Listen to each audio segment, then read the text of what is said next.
Why did RNIB choose to partner with FlyForm? Obviously, we had already worked with you previously with the ITSM implementation, and essentially it was a proven track record. So we knew you guys were successful in the first instance, so it was only logical for us to come back to you second time over.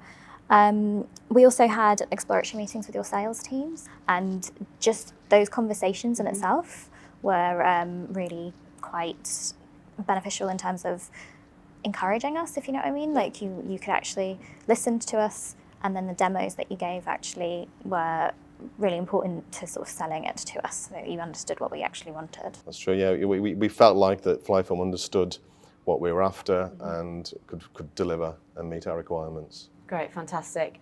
How have you guys benefited from this relationship that we have now as an organisation, and kind of what's next for you?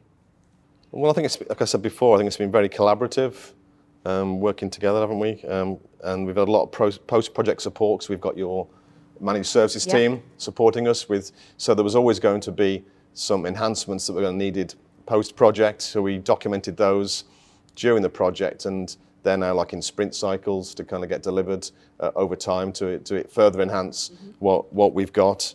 We've learnt a lot, I guess, from FlyForm as to how to deliver a project on time.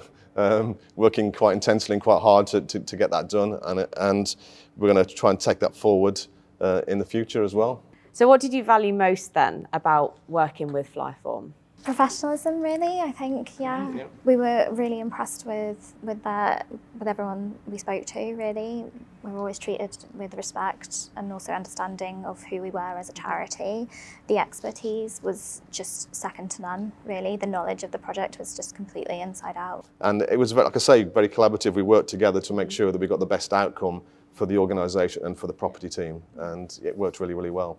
I mean, it was not a one and done approach, if that makes sense. The relationship didn't end once the project ended, and I think that's really key, because sometimes in like a project environment, it's often, the project team's together, you're delivering an end aim, that's it, done and dusted, and we'll never see you again. And that's not quite how it happens. So obviously we finished the project, and as Simon said, we still had some things that we wanted at the end of the day, and the transition to managed service was seamless.